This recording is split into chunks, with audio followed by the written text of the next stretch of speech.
Do you know who a stoic really is? Or maybe you don't have any reliable information on the subject and you use only stereotypes. How can you be a happier person if you become a stoic? Let's find out. Welcome to the Happy Stoic podcast, in which I show how you can live differently. How instead of working low hours for fame and fortune, you can enjoy life with less, be more calm and happy thanks to the stoic wisdom and modern psychology. My name is Andrzej Bernardyn. I'm a modern stoic, expert in developing habits, and business trainer that values evidence-based methods. Today, I will clarify what are the myths and facts concerning being a stoic. After this episode, you will know. If you want to become a stoic or adapt some parts of the stoic philosophy of life, what is learned helplessness and how you can avoid this condition, according to the scientific research, how to deal better with setbacks. While preparing for this episode, I surveyed my friends asking them a few questions. Who is a stoic? What features does he have? How he behaves? I hoped that they will give me some harmful stereotypes, which then I wanted to dismantle. It turns out, however, that I have two knowledgeable, intelligent friends. I have to remember to replace them with worst model at the next opportunity. Here's what they answered. Kasia said, a stoic is an analyzing, calm, knowledgeable man. Adam said, a stoic is someone who is not moved by anything. Claudia gave a very interesting definition. A stoic values more virtue than pleasure. I associate him with resistance to failure, fortitude, and perseverance. Przemek said, poetically, a stoic is a rock shore in the midst of a storm. Maya, with a doubt, asked, Stoicism is like a Zen Buddhism, but with European roots? And Mateusz said, a stoic is a person who accepts reality as it is. Only Mirka fulfilled partially the task of discrediting a stoic by saying, a stoic is a person who shows no emotions, is distanced from everything, a bit phlegmatic and boring. Okay, if you want to do something right, you need to do it by yourself. This is how you should besmirch a stoic. Option 1. A stoic is a person that experiences no emotions at all, like Spock from Star Trek or even a robot. Option 2. A stoic is a puppet, which although eats and breathes, but does not pursue anything. Nothing interests him. He exists in a state of apathy until one day he finally dies. Option 3. A stoic is a hermit and ascetic. The world doesn't interest him. He despises money, vegan food, and people in general. He would rather sit alone in a cave, eat mushrooms, and drink water from the underground river, indulging in his strange practices. Although these associations are quite popular, they are also nearly completely untrue. I said nearly because they contain a grain of truth. But on top of that grain, people put a thick layer of sticky speculation and misunderstanding. Let's start from famous Stoic apathy. The translation of the Greek word pathos is feeling, the other is passion. Greek letter A suggests lack of something. Like in the word asymmetry, we have a lack of symmetry. Apathy, in the Stoic sense, is not, however, a recommendation to not have any feelings, but not to succumb to passions. It is the strong emotions that take away our ability to think rationally. They are the problem. Both the unpleasant ones, like anger or fear, and the pleasant ones like euphoria or the feeling that you can do anything. Under the influence of various substances, we can make fatal decisions. Drunk drive and smash the car, cheat on our partner, or say something cruel and stupid. When we switch off our rational mind and act on instinct, we turn into animals or even beasts. There is no difference for Stoic between doing something on drugs or while affected by strong emotions. In both situations, you are depriving yourself of what makes you a human, your ability to think rationally and reason. The Stoics didn't have anything against positive, mild emotions. Humor, serenity, even joy are like a seaside breeze on a warm day. They add flavor and variety to life. By changing the way of thinking and doing mental exercises regularly, the Stoics are able to maintain a stable, happy affect nearly every day of their life. Isn't that something worth achieving? Let's turn our attention to the second stereotype, in which a Stoic is a passive individual that has no needs and that grimly takes whatever life threw at him. One more time, there is a grain of truth in that statement. For Stoics, external goods like fame, fortune, the latest iPhone model, or thousands of likes on a new post are not that interesting. All these elements fall under the category of things we have no control over. At any moment, fate or other people can take these things from us, which is why, according to the Stoics, there is no point in building your sense of happiness on such an impermanent foundation. I have a lot of money? Cool. I have less of them? It's okay too. Due to the fact that I do not get attached to them and do not buy things on credit, I can live a happy life without them. I'm not stressed by the fact that I will not have enough money for a luxurious lifestyle. The Stoics build their happiness on a rocky, resistant cliff. Thanks to this approach, no turbulence can ever take away their happiness. They pay a lot of attention to internal goods, building inner strength, willpower, mental resistance, and being a just, good person. I will tell you how you can achieve these skills in the future episodes. Let's move on to the last stereotype, that a Stoic is a hermit and ascetic. The few people who devote any attention to the Stoics often make the following conclusion. If the Stoics, despite fame and fortune, they probably live somewhere in forests or caves and meditate all day on life and death. Nothing could be farther from the truth. Many famous Stoics throughout history have been very socially engaged. Cato the Younger, for example, fought with Julius Caesar in the defense of the Roman Republic to the very end, dying in the name of the republican ideals. Similarly, Seneca the Younger first educated Emperor Nero, then advised him and managed the empire on his behalf. Finally, he stoically accepted the death sentence given by a mad tyrant. Marcus Aurelius himself was an emperor, and for almost 20 years he fought with barbarians, introduced reforms, and saved a country from plagues and financial troubles. If ancient examples are ancient history for you, let's turn our attention to more modern ones. George Washington and Thomas Jefferson, the founding fathers of the United States, were Stoics. Many soldiers, athletes, as well as politicians, managers, businessmen in 21st century are also deeply interested in Stoicism because they want to be able to better cope with uncertainty and stress in their work.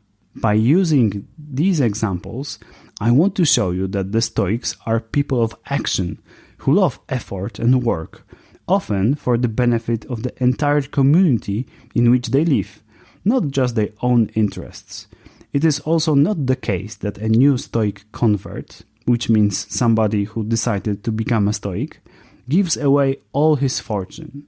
No, he is skillfully using the resources he has, like money or estate. He just gets less attached to them, and therefore, when he loses them, he can do it without any regret. To wrap up our discussion of who the Stoic is, please imagine a fanatic football fan of team Real Madrid. Let's assume that tonight is El Clásico, a duel between Real and Barça, the eternal war of two of the most successful Spanish clubs. our hero, let's call him Alejandro, can't focus on work all day because today is the big game. He only pretends to be working because his thoughts are already on the green turf with his favorite team. He finishes working early under any pretext to take a good seat in the pub. His heart is pounding very fast when the referee blows his whistle for the first time. Depending on the results of the game, Alejandro will be walking around the streets of Madrid in blissful happiness, or he will be dragging his feet like a zombie, cursing God, judges, and the whole world. For Stoic, this kind of behavior is just insane. Our friend has zero influence on the result of the match. He can just sit, yell, and watch. Real Madrid players do not even know Alejandro exists, and yet Alejandro gives them complete control over his happiness. This is the essence of anti-Stoic approach to life. Let's consider now a different character, Mr. Wolf from Pulp Fiction. For my generation, he was an iconic figure. Even though he was short, not very handsome or strong physically, but the way he handled stressful situations was more than impressive. Nothing could affect his clear judgment and problem-solving skills. And yet, in other scenes, he was smiling and enjoying life. This is the image of true Stoic. Whenever somebody will ask you, who is a Stoic or how a Stoic behaves, you should reply, like Mr. Winston Wolfe from Pulp Fiction. If you want to be more like him, listen to the next episode of this podcast. We covered already the main topic of this episode. Now, let's move on to the two short podcast segments, Science and Book Corner. In the first, I will describe a psychological effect or research and talk about its practical implications. In the second, I will recommend an interesting book that I recently read. I'm going to tell you some valuable lessons that I have drawn from it. Today, I mentioned the dichotomy of control, the division of the world into things that we can control and cannot control. In the future episodes, we will explore this idea more than once because it's in the very heart of the Stoic philosophy. The psychological effect that is connected with it is learned helplessness. Martin Seligman and later many other researchers studied this phenomenon. We like to be in control, to feel that we are in the driving seat. If this is not the case, our self-esteem declines, and so does our life satisfaction. In some cases, this would lead to depression. Deborah Stipek, in her study from 1998 called Motivation to Learn, From Theory to Practice, discovered some interesting facts regarding learned helplessness. Students who put a lot of effort into learning the exam, after failing it, lost their motivation to study. They started to think they are too stupid to learn the required material for the exam, and it isn't even worth trying. This led to poorer academic performance and greater difficulty in passing future exams. And the whole problem begins in their heads with the belief in their own incompetence. How to deal with this problem and not learn to be helpless? By using small steps. Start with the simple version of the problem, and then, when you manage to solve it, gently raise the bar. This way, you will become convinced that you are able to learn it after all. If you start, on the other hand, with a difficult task and fail to do it, you may conclude that you are too stupid for this or that is not your cup of tea. And because of this attitude, you can't even cope with a simple task that you will normally do with ease. What learned helplessness has to do with Stoicism? Imagine you care very much about something that is not completely in your control. Picking up a beautiful girl or a handsome boy, passing an extremely difficult exam in college, selling your product. You put all your heart and creativity into it. You try 10 different ways and it doesn't work. And other people around you are succeeding. What conclusion can you draw from this? I'm a loser. Nothing will help me. I won't even try. This is the essence of learned helplessness. The Stoic recommendation is that you should set realistic goals. Every action should be 100% in your control. Instead of, I have to pick up this girl, I will work on my courage. I will go and talk to her. This depends only on me. Her reaction is beyond my control. But because I set goal according to the Stoic principles, even if she won't be interested in talking to me, I can consider this attempt a success because I overcame my fear and started talking to her. Plus 5 points to my courage. We can sum up this approach with a maxim: high-quality attempts are much important than the results. Let's move to the last part of this episode, the book corner. I recommend you a book by Ryan Holiday, The Obstacle is the Way, a timeless art of turning trials into triumphs. It is not a manual on how to become a good Stoic. Stoicism is so well hidden in this book that you may not even see it. But Ryan has many valuable tips for us how we can deal better with obstacles. First lesson. We need obstacles. As Benjamin Franklin said, those things that hurts instruct, or to put it in a modern language, no pain, no gain. Even if we manage to get something effortlessly, we are unlikely to appreciate it. Therefore, it is good that it hurts. Because of this pain, we will remember those lessons. Second lesson. The obstacle gives you the right perspective. As Ryan wrote, quote, "The most important thing is not what the obstacles are, but how you perceive them, how you react to them, and whenever you can stay calm." End of the quote. How to maintain this peace in the face of unexpected difficulties? You might ask yourself an interesting question. Are you dying because of it? If not, maybe there is nothing to worry about. Another solution is the technique of dialogue with yourself. I quote, "We can overcome emotions thanks to logic. Logic is questions and statements. With enough of them, we can get to the root causes, which are always much easier to deal with. We lost money, but isn't such a loss normal in running a business? Yes. Is this loss colossal? Not really. So it's not completely unexpected, is it? Why would this situation be so bad?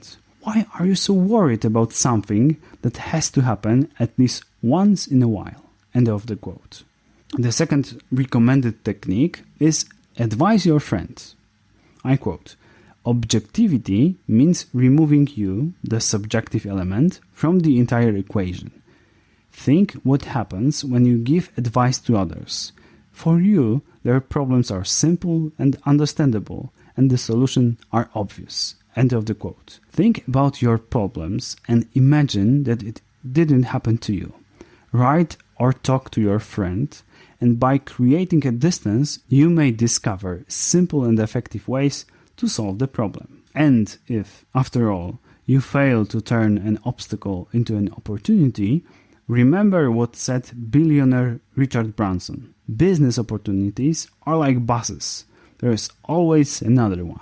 Thank you for listening to this episode. If you like this podcast, please tell your friend about it. Next time, I will be interviewing William B. Irwin, author of 7 books, including A Guide to a Good Life and The Stoic Challenge.